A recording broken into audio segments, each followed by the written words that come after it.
Topic po natin ngayon, mga 10 bawal gawin, okay, sa may UTI para makaiwas tayo sa urinary tract infection. Alam niyo, marami nagkaka-UTI. Pati po yung mga controversial topics pag-uusapan natin. Tunay ba na yung soft drinks, pwede ba magdulot ng UTI? Mga junk foods, maalat, pwede ba magka-UTI? Iba pa, mga swimming pool. Pwede ba mag-swimming? Pwede ba magtalik, mag-contact pag may UTI? Pag-usapan natin lahat yan. Actually, medyo controversial yung mga ibang topics pero di-discuss natin na maganda. Pero unahin muna natin, ano ang senyales ng may UTI? Minsan, parang walang senyales, lalo na kung mild lang naman yung UTI mo. Pero usually, lalaki o babae, mahapdi ang pag-ihi. Okay? Yung sa umpisa ng ihi, sa dulo ng ihi, pwedeng mahapdi, masakit. So, may possibility na UTI yan.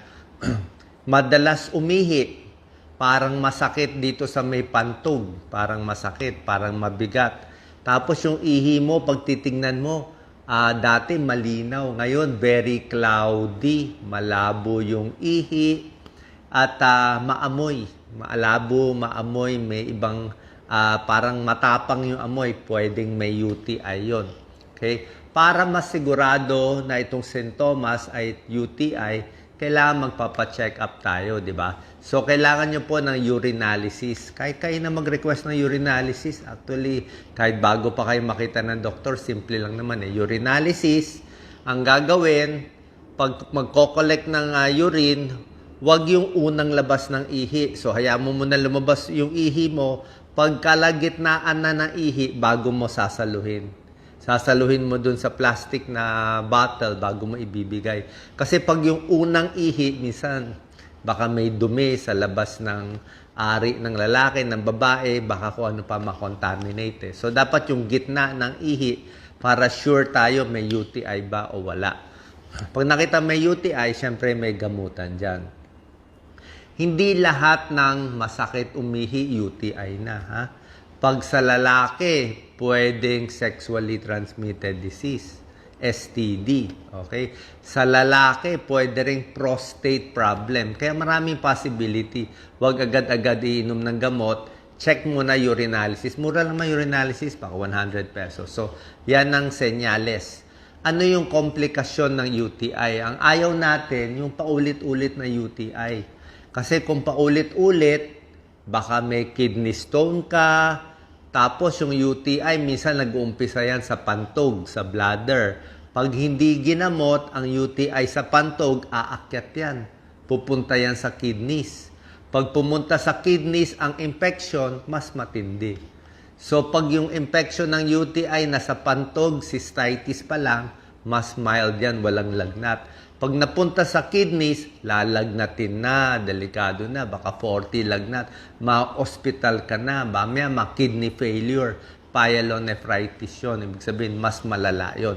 So, umpisa pa lang, gamutin na, wag na hayaang sirain yung kidneys paulit-ulit na UTI. 10 munang mga bawal gawin, okay? Para makaiwas tayo sa UTI. Mamaya na yung controversial topics, pero pag-usapan natin lahat yan. Number 1, tip, bawal yung pinipigil yung ihi. Okay? Yung pigil ka ng pigil na matagal na panahon, minsan na pwede ka magka-UTI niyan. Parang nag-iipon yung mga bakterya. So, after 2 hours, 3 hours, ilabas mo na yung ihi mo. Diba? So, regular pag-ihi, every 2 hours, pwede yon. Number 2, proper hygiene. Yan na tinuturo ng mga ibang doctors na napapanood ko rin. Ang proper hygiene, ibig lang sabihin, syempre yung ari ng babae, ari ng lalaki, kung saan lumalabas yung ihi, ayaw mo umakyat yung E. coli na bakterya. So, paano hindi aakyat yung bakterya? Ibig sabihin, saan ba nanggagaling yung bakterya? Sa dumi ng tao. Diba? Pag dumumi tayo, ang daming bakterya yon. Ang labasan ng dumi natin, pati yung labasan ng ihi sa babae, magkalapit eh.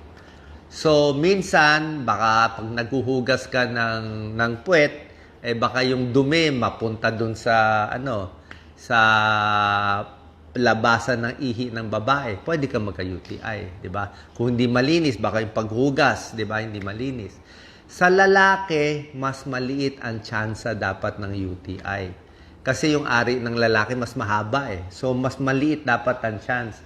Pag ang lalaki nagka-UTI, i-check na natin mga misis, baka may ibang partner yung lalaki nyo kasi bihira lang magka-UTI ang lalaki. Pag lalaki nagka-UTI, i-check nyo kung baka may sexually transmitted disease. Pero sa babae, common ang UTI. Okay? So, 2, proper hygiene. So, paghugas ng pagdumi, wag lang mapunta dun sa ari ng babae. Number 3, simpleng gamot sa UTI, di ba? Prevention and treatment, 8 hanggang 10 basong tubig. Pinakamaganda, tubig to. Okay? Hindi to soft drinks, hindi to iced tea, tubig, 8 to 10 glasses. Kung may kidney stones ka, siguro 12 glasses a day, up to 14 glasses a day, kidney stones eh. UTI, 8 to 10 glasses of water. Actually, may mga pag-aaral kung ang UTI nyo mild lang. Yung konti lang. Kasi minsan yung bacteria konti lang eh. So pag mild lang ang UTI mo, iniinuman lang ng 2 basong tubig yan. Yung 2 baso lang. Isabay mo lang, lalo na kung bata ka pa, kaya mo yan eh. 2 basong tubig, minsan tanggal na yung UTI. Lagi ko nga na-example ang UTI parang sa kubeta, di ba? Pag pina-flush mo. So, pag inom ka ng maraming tubig, ihi ka ng ihi, parang nasa kubeta ka, flush ka ng flush 10 beses. So, tignan nyo yung kubeta nyo. Pag flush kayo ng flush, ang linis ng tubig, di ba? Pero kung may dumi yung kubeta, 1 beses lang yung flush, di ba? May tira pang dumi. Diba? O kung bihira ka mag-flush, 3 beses ka lang mag-flush ng kubeta, di puro dumi yun sa tubig, di ba? Pero kung 10 basong tubig, 10 basong beses 10 times ka iihi araw-araw, flush ka ng flush. Yan ang trabaho ng pag-inom ng maraming tubig. Tingnan mo pag yung pantog mo may konting bakterya, okay, kunyari, ito yung pantog, may bakterya, ang inom mo ng tubig, konti lang, ang daming bakterya sa konting tubig, di ba? Pero kung meron kang ganong karaming bakterya, tapos ang iniinom mong tubig, 2 baso, 3 baso, so, may bakterya ka pa rin, pero malabnaw na siya. Parang kumonti yung bakterya, lumabnaw eh. Kasi dumami yung tubig eh. So, dahil mas malabnaw, mas hindi nananatili yung bakterya, mas nalalabas siya, less sintomas, mas gagaling siya. Unlike pag hindi ka inom ng tubig, talagang magkaka-UTI tayo yan. Madidehydrate ka. Yan ang risk factor for UTI. So, yan tubig. Number 4, ito mahalaga. Tapos magtalik, kahit bago magtalik ang lalaki, ang babae, kailangan umihi muna. Okay? Especially after magtalik, kailangan 1 ihi bago matutulog. Bakit? Diba sinabi ko nga sa inyo, ang urethra ng babae, maiksi, syempre nagtatalik, may contact, may friction, may gas-gas, so may possibility, may papasok na bacteria dun sa babae, di ba? Kaya may tinatawag na honeymoon cystitis. Very common yan. Honeymoon cystitis. Mag-asawa, mag-partner, o baka hindi mag-asawa, first time nagtalik, pagtalik nila sa honeymoon, cystitis na UTI. Very common yan. Bakit hindi umihi after magtalik? At dapat nga, bago magtalik, uminom ng maraming tubig para pag ihi mo, malabas mo lahat ng dumi. Tapos maghuhugas din ng puwerta afterwards. Diba? Hindi kayo mapapasma, kailangan maghugas para mabawasan ang chance ng UTI.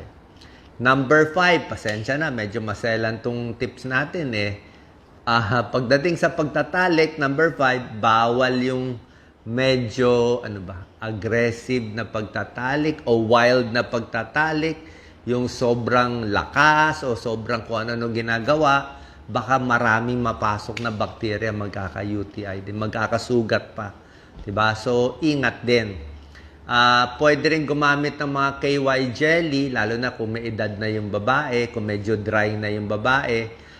Kung kulang sa lubrication yung babae, magagasgas, masusugat, mag-UTI, mag-infection. Kaya minsan gumagamit ng KY jelly o ibang pampadulas. So yan, nasa pagtatalik, pwede magka-UTI. Number 6, bawal yung matatapang na sabon. Yung, siyempre, maselan yung parts natin, yung private parts, manipis yan eh. So, hindi ka pwede yung gumamit ng sabon panlaba o pearl o yung kung anong mga panlaba, mga douche, nagdo-douche pa o maraming perfume na pinapahid, ma-irritate lang, baka magka-UTI. Yung masyadong mababangong product o kung anong powder na nilalagay, wag na po. Ha? Paghugas lang talaga, tubig and mild soap. Warm water, baka konting mild soap lang, pwede na yan. So, iwas sa harsh soap. Number 7, ito medyo controversial na. Actually, hindi man controversial eh. May mga tao lang kasi mahilig magtalo na magtalo. Wala namang controversy eh. So, number 7, ito yung unang public pool. Okay? Swimming pool sa maraming tao. O sa dagat, magsiswimming. Pwede ba magka-UTI? Paano kung may UTI na? Actually, common sense lang to. Pagbabasahin mo kasi yung mga sabi ng ibang eksperto, pag nag-swimming ka daw sa swimming pool, hindi ka naman dapat magka-UTI, di ba? Swimming pool eh. Pero, depende sa swimming pool. Eh, kung naligo ka sa dagat, sa Manila Bay, na ang dumi-dumi minsan, di ba? O yung iba, naligo sa kanal, yun talaga madumi yung tubig. Eh, pwede ka magka-UTI doon, di ba? Pag madumi yung tubig, kung yung swimming pool na sobrang dumi, 'di ba? Hindi lang infection sa UTI, pwede magka-infection sa mata, pumasok bakterya sa tenga, malunok mo yung leptospirosis, lahat pwedeng pumasok yan kung gaano kadumi, 'di ba? Paano kung meron ka ng UTI, may UTI ka na, pwede pa ba mag-swimming, 'di ba? Actually, kung maliligo ka lang, wala namang masama, 'di ba? Ligo ka lang kahit may UTI o nasa hot tub, bathtub, pwede naman maglubog. Although yung mga swimming pool may chlorine, tandaan nyo, may chlorine matapang yung chlorine. Tapos nag-swimming ka ng matagal, medyo yung balat natin sa private part kung may UTI ka na, 'di ba? Medyo malalamog 'yun 'di ba? So, may chance na baka lumala yung sintomas. Yun lang ang point dun eh. Kung mataas yung chlorine, baka hindi malinis yung swimming pool, may UTI ka na, pagalingin mo muna. Diba? Pag magaling ka na, tsaka ka na mag-swimming. Pero yung mabubuntis sa swimming pool, usually, hindi tunay yun. Maliit ang chance, medyo malabo naman na mabuntis. Yan another topic yan. Number 8, ang bawal, masikip na underwear. Okay? Pag sobra sikip ang underwear nyo, lalo na kung nylon, di ba, ang init-init. Pag sobra init, pinapawisan ang singit, pinapawisan ang private part. Pag pinapawisan yan, very moist, pwede magka-bacteria. Hindi lang UTI yan, yeast infection. Common yan sa babae. Nagkakaroon ng discharge yung babae. Maputi, madilaw na discharge, minsan may amoy.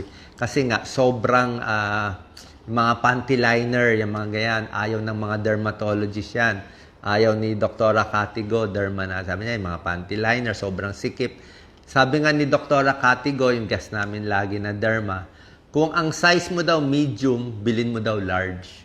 Kung ang underwear mo large, bilin mo daw XL.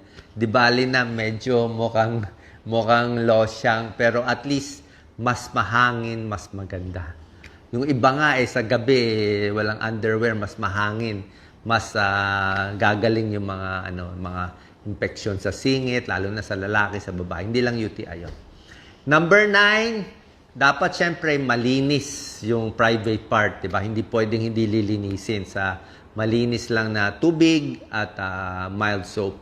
And number 10, dapat i-manage ang chronic condition. Anong chronic condition? Kung may diabetes kayo, okay, may diabetic, hindi controlled ang blood sugar, high risk for UTI. Pwede magka-UTI ang diabetic. Bakit? Mahina ang katawan hindi controlled ang blood sugar. Mahina immune system. Mabilis tamaan ng UTI. Another chronic condition, kidney stone. Okay? May bato sa bato, may kidney stone ka, mahina ka uminom ng tubig, nagka-kidney stone. pwede rin tubuan ng UTI yun. Hindi agad-agad yung may diabetes, may kidney stone, hindi agad-agad magkaka-UTI, pero higher risk siya sa normal. So ito yung mga bawal gawin, yung mga bawal pagpigil. Okay, punta na tayo doon sa mga controversial topics. Okay, nakita ko, ang dami nagtatalo mga doktor, mga pasyente. So ito yung tanong, soft drinks ba, matatamis ba, junk food ba, pwede ba magdulot ng UTI? Okay, soft drinks, junk food. Pagtatanungin mo ang mga doktor, ang sagot nila ay hindi. Okay? Pagtanungin mo rin ibang expert, sagot nila ay hindi. Kasi ang paliwanag ay soft drinks, junk food, matamis, maalat, walang bakterya dun kumain ka lang. 'Di ba? Pero soft drinks, syempre, nakakataba. 'Di ba? Junk food, parehong hindi healthy yan. Pwedeng magka-diabetes, sakit sa puso, 'di ba? Maalat. Pero yung magkakos ng UTI, kaya uminom ka ngayon ng soft drinks, kumain ka ng chicheria, bukas magkaka-UTI. Mukhang hindi. Kasi nga, ang UTI, bakterya E. coli. E. coli na pupunta dun sa urethra ng babae. Kaya, ang sagot ng mga doktor, hindi. In a way, tama rin yon.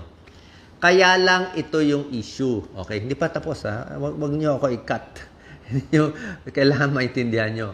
Paano kung yung soft drinks mo at chicheria mo 5 taon mo kinakain? Let's say 5 years ka na ng puro soft drinks, puro junk food, puro matatamis, puro bawal ang kinakain. Pwede ba higher risk for UTI? Actually, kung tutuusin, yung pangmatagalan 5 years o 1 year, 2 years, actually possible. Pero indirect. Paano nangyari? Sobrang matatamis, sobrang soft drinks, ang ginagawa mo, kain ka ng kain, magkaka-diabetes ka. Higher risk for diabetes, overweight, metabolic syndrome. Pag nagka-diabetes ka na hindi controlled, pwede magka-UTI. Indirect, pang matagalan. Siguro, pag puro ka na talagang soft drinks, humina na katawan mo, marami ng problema. Actually, soft drinks, matatamis, iced tea, and diabetes, hindi lang UTI magiging problema mo. Ang problema mo, kidney failure. Yun ang pinaka-nakakatakot. Kidney failure sa diabetes, makakabulag, ang daming diabetic retinopathy, napuputol yung paa, namamanhid yung paa, nagkakaroon komplikasyon sa puso, heart attack, stroke, diabetes, lahat yun. UTI, dagdag lang yun, dagdag komplikasyon. Pero, long term pa bago aabot sa UTI. Pagdating naman sa junk food, maalat, mga patis, toyo, daing, pwede ba magka-UTI? Hindi agad-agad. Hindi yung kumain ka ngayon ng chicheria, bukas na. I don't think agad-agad. Pero, kung sasabihin mo sobra alat ang kinakain mo, ano mangyayari? Diba? Pag maraming alat, mababawasan ka ng tubig madidehydrate ka. Pag na-dehydrate ka, magkaka-kidney stone ka. Diba? So, pag nagka-kidney stone ka, ano pa ba? Junk food, sobra alat, pwede ka rin magka-kidney stone. Diba? Ayaw natin din yung sobrang salt kung may kidney stone ka. So, lahat itong junk food, unhealthy foods, higher risk for kidney stone, kung ano man yung kidney stone mo. Pag may kidney stone ka na, pwede ka na magka-UTI. Kasi dumidikit na dun yung UTI. So, in a way, soft drinks, junk food, in the long term, after 5 years, kung puro yan nang yan, pwede naman umabot sa UTI. So, pareho silang tama, yung mga nakikipag-away. Tama naman yung mga doktor, hindi agad-agad. Pero indirectly, in long term, pwede rin. At may kukwento pa ako sa inyo. Kasi yung mga pag-aaral sa medisina, pabago-bago. Minsan may pag-aaral noon. Paano kung next year may bagong pag-aaral? Possible na biglang magkukos na pala ng UTI, hindi natin alam. Pero, explain ko lang yung mga lumang pag-aaral. Okay? Sa lumang pag-aaral, meron ako nakita 2013, 2015, chinek nila ang mga pagkain ito at sintomas ng UTI. Yung may UTI na yung tao. Ang nakita nila, may mga pagkain nakakalala ng sintomas ng may UTI, may mga pagkain nakakaginhawa sa may UTI. Doon muna tayo sa nakakaginhawa sa UTI. Siyempre, tubig. Okay? Pero nakita nila, cranberry juice, wala tayo dito eh. Bibili ka lang sa mga imported supermarket. Cranberry juice, may tulong konti sa UTI. Pero pag may sakit sa UTI, antibiotics pa rin tayo.